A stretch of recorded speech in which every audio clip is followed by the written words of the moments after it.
Londres. Une ville drapée de brouillard et de secrets. Les lampes à gaz vacillent, projetant de longues ombres. Les rues pavées résonnent du cliquetis des calèches. Sous le vernis de l'élégance victorienne, un monde caché palpite, un monde de mysticisme et d'intrigue.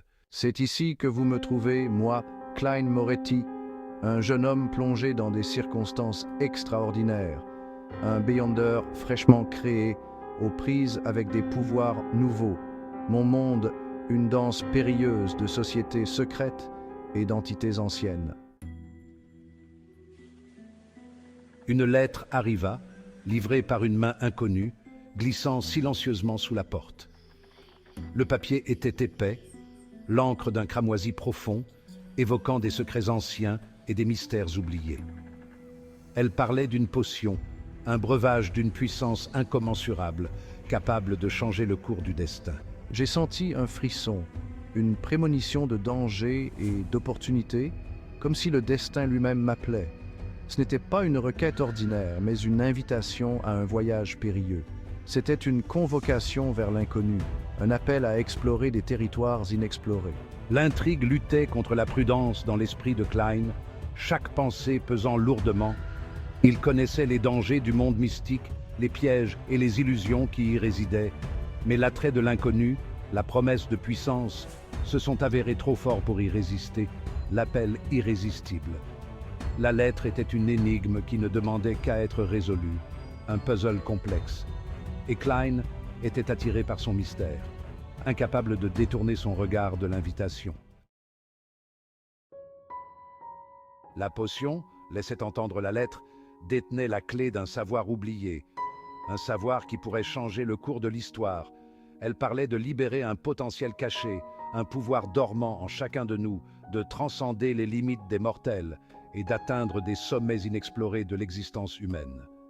Mais les ingrédients étaient enveloppés de mystères, cachés dans les recoins les plus sombres du monde. Chaque composant était une énigme dans une énigme, un puzzle complexe à résoudre. J'ai fouillé dans des textes anciens, des manuscrits oubliés par le temps, déchiffrant des symboles cryptiques et des rituels obscurs, cherchant des indices cachés. J'ai consulté des contacts clandestins, des experts en mysticisme, naviguant dans les ruelles cachées et les rassemblements ténébreux de la ville. Le temps était compté, chaque seconde précieuse. Le pouvoir de la potion n'était pas à prendre à la légère. Une erreur pourrait être fatale. Le voyage de Klein ne faisait que commencer, un périple rempli de dangers et de découvertes. Et le monde des Beyonder attendait avec impatience, prêt à révéler ses secrets les plus profonds. Section 4. Rassembler les ingrédients. Une quête périlleuse.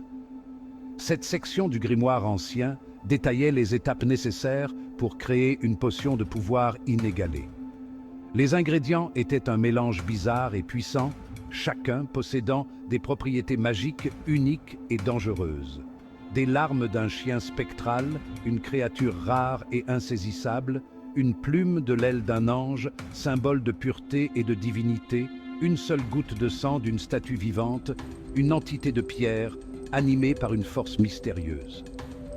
Chaque ingrédient était une quête en soi, conduisant Klein de plus en plus profondément dans les entrailles de la ville, à travers des catacombes sombres et des passages oubliés. Le danger guettait à chaque tournant, dans chaque ruelle sombre et chaque coin obscur. Des rivaux et des ennemis surveillaient chacun de mes mouvements, prêts à frapper à la moindre erreur. Mais j'ai continué, poussé par un mélange de peur et de détermination, sachant que l'échec signifierait la fin de tout espoir. L'attrait de la potion était trop fort pour y résister. Une promesse de pouvoir et de connaissance au-delà de l'imaginable. L'échec n'était pas une option, et chaque pas me rapprochait de mon objectif ultime. Section 5. Le brassage commence. Rituel et danger. Le brassage de la potion était un rituel en soi.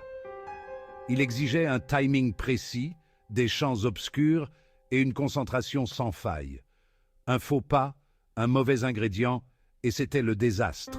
L'air crépitait d'énergie alors que je combinais les ingrédients. La pièce vibrait d'une lueur surnaturelle. Les ombres dansaient sur les murs, se tordant et se contorsionnant en des formes monstrueuses. La potion bouillonnait et sifflait, une chose vivante imprégnée d'un pouvoir inconnu. Section 6. Conséquences inattendues. Un retournement de situation. Alors que le dernier ingrédient était ajouté, la pièce explosa dans une lumière aveuglante. Une vague d'énergie projeta Klein au sol. Lorsque la lumière s'est estompée, quelque chose avait changé. La potion avait fonctionné, mais pas comme prévu. Une silhouette se tenait devant moi, enveloppée d'ombre. Elle parlait avec ma voix, mais ce n'était pas moi. La potion n'avait pas accordé de pouvoir, mais avait libéré une entité terrifiante. Un écho de moi-même, mais déformé et corrompu. Section 7. Un dénouement en suspens. Que réserve l'avenir? L'entité se jeta sur moi, les yeux brûlants d'une intention malveillante. Clan, encore sous le choc, eut à peine le temps de réagir. La pièce sombra dans le chaos, un tourbillon d'ombres et de cris. Étais-je devenu la chose même que je cherchais à contrôler? Ou trouverais-je la force de surmonter ce terrifiant reflet de moi-même? La réponse, pour l'instant, reste enveloppée de mystère.